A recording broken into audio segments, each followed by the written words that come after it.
the kitchen.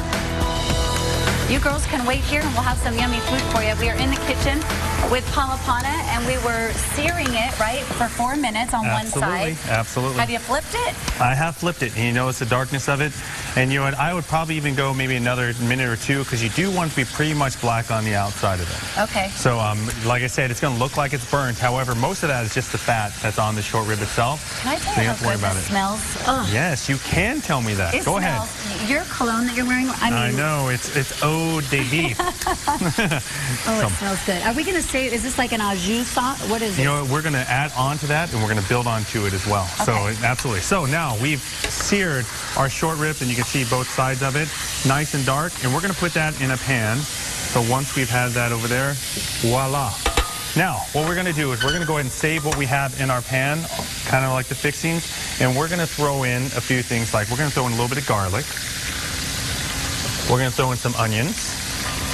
Now this you have at the restaurant all the time. Yes, this absolutely. is the short ribs that it's not just when I come in that you make it up. No. Though usually anything that you want, we just go ahead and make. You know, so you guys are givers. But this one is actually it's on our it's one of probably our most popular items on our menu. Well, once you taste it once, you'll be back for more. That is right. Are those mushrooms that you were talking about? Porcini mushrooms. Now you know you can get these dried anywhere, and the best thing to do is, and I would definitely go with dried porcinis. You put them in water for about 20 minutes, and they'll soak up and they'll actually be soft again. Porcini mushrooms different than the other button mushrooms? Well, you know what? Certainly a more distinctive flavor. They're going to have a more powerful and pungent taste to it, and which is what you want to add to the flavor of everything else, especially with the short ribs. Okay. So once we've done that, we're going to saute these probably for about, maybe about a minute and a half. Let them soften up a little bit. Okay. Okay, so now you can start smelling all the different flavors that start going on. Yeah. So if this was a scratch and sniff TV station, I would think that this would be your most favorite thing to make in the restaurant just because of all these different flavors. It really does, but you know, it just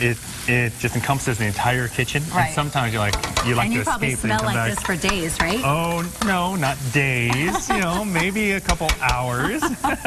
When you get home and your wife says, "Wow, you've been making that the short ribs again." All right, what's that? Okay, so we've sauteed these till they're soft. We're going to put some canned tomatoes in there, and I'm going to have you stir these. Because you like the juice.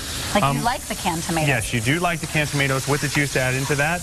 We're going to put in a little bit of water to add a little liquid base to it. Now we're adding some color to it. Again, flavors just enhanced. Now this right here is the drained liquid from the marinade that we were talking about. So once we get this to a nice... All right, I've got a question. Yes. Because you were marinating that, and I always thought that you don't save the marinade, or is that for chicken?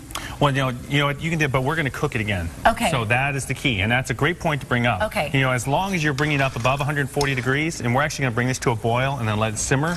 So now we effectively made it a clean item again. And we won't make everyone sick. That is right. Okay, that is right. That's always good for we won't make everyone sick. So that's very important.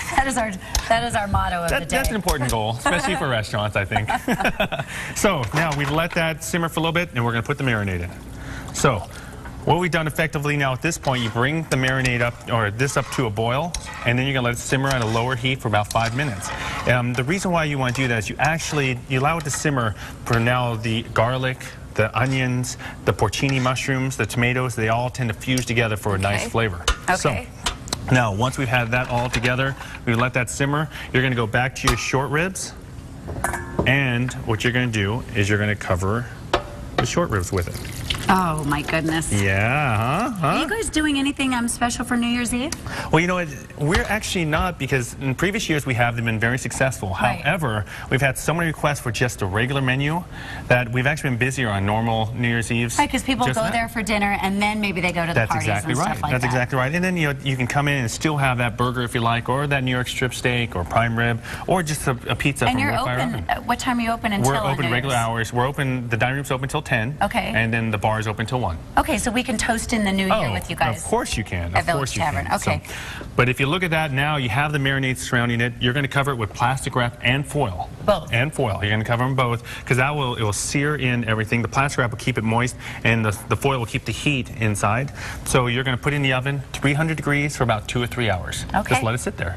And you're done. When you pull it out, you'll be able to see the meat. You can just put a fork in it. It's going to start to pull apart. You know that it's done. Oh, yeah. Oh, yeah. Tell me you brought one that's already cooked. Oh, I brought 2 that was already goodness. cooked. Come on. I brought my Tupperware, so we're all I know. good. One of them will be just for you.